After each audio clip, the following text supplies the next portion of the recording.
Barely 3 months after Syria ended its more than a decade-long civil war, with the ousting of the then President Bashar Al-Assad, who fled into exile in Russia, another civil war broke out in the northwestern part of Syria on Thursday, which many observers, especially war monitors, described as the deadliest in recent history, with war monitors putting the human casualty figures at more than 1,000. But many local residents claim the numbers of human deaths recorded in the multiple clashes that continued till Sunday night may be more than 1,200, with Al-Jazeera showing a video footage of one of the war monitors uprooting dead bodies from shallow graves. The TV station said to be among the 230 Syria Security Operatives killed during the clashes, after deadly gunfiring ensued between armed groups loyal to the ousted Al-Assad and pro-interim government security operatives, which escalated to multiple attacks on civilians, and most of the civilians were killed in large numbers at their homes.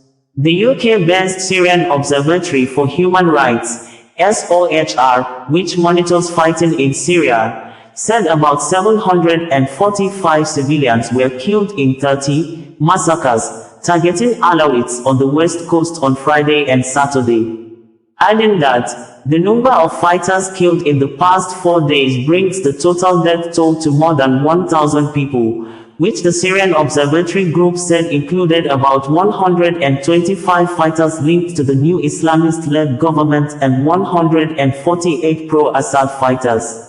It was gathered that the violence erupted along the Mediterranean coast, a region predominantly inhabited by the Alawite minority, to which Assad belongs.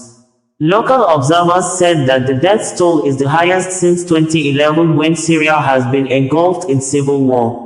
Syria's interim president, Ahmad al-Shara, on Sunday called for national unity as international alarm grew over the violence.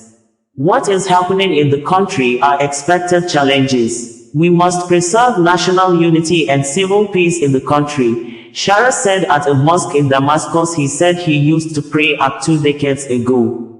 We are capable of living together in this country, as much as we can, he added. The ongoing clashes are the worst outbreak of violence since Assad, a member of the minority Alawite sect, was toppled in December by Sunni Islamist militants who sought to reshape the country's political and sectarian order, according to CNN. Adding, Latakia and Tartus on the Mediterranean coast are areas where support among Syrian Alawites for Assad was strong. Alawites, some 10% of the population, were prominent in the Assad regime, and while many Alawites have surrendered their weapons since December, many others have not. The latest surge in violence highlights the challenges Syria's new regime faces in appeasing disenfranchised groups, especially those that remain heavily armed. Meanwhile, the United Nations Human Rights Chief, Volker Turk, in a statement on Sunday, published on the UN Human Rights website, said that the killing of civilians in coastal areas in northwest Syria must cease immediately. Following a series of coordinated attacks reportedly launched by elements of the former government and other local armed men, we are receiving extremely disturbing reports of entire families, including women, children and/or their combat fighters, being killed.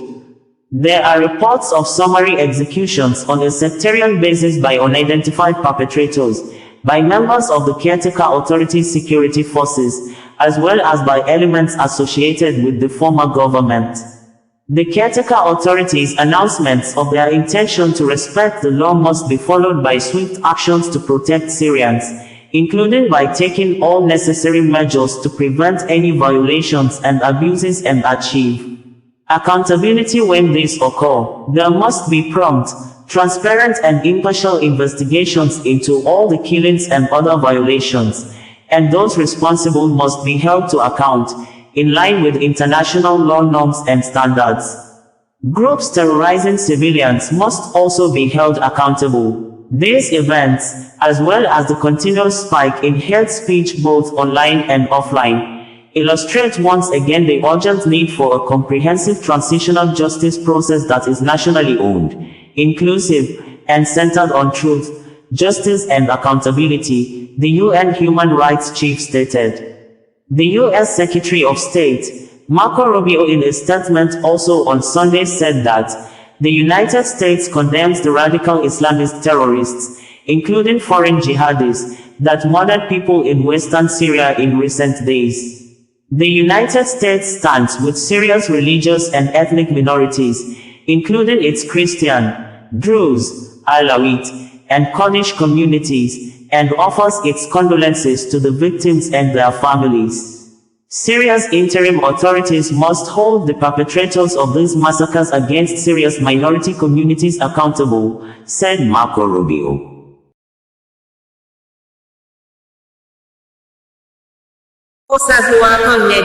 Bringing you the news in a more digital way.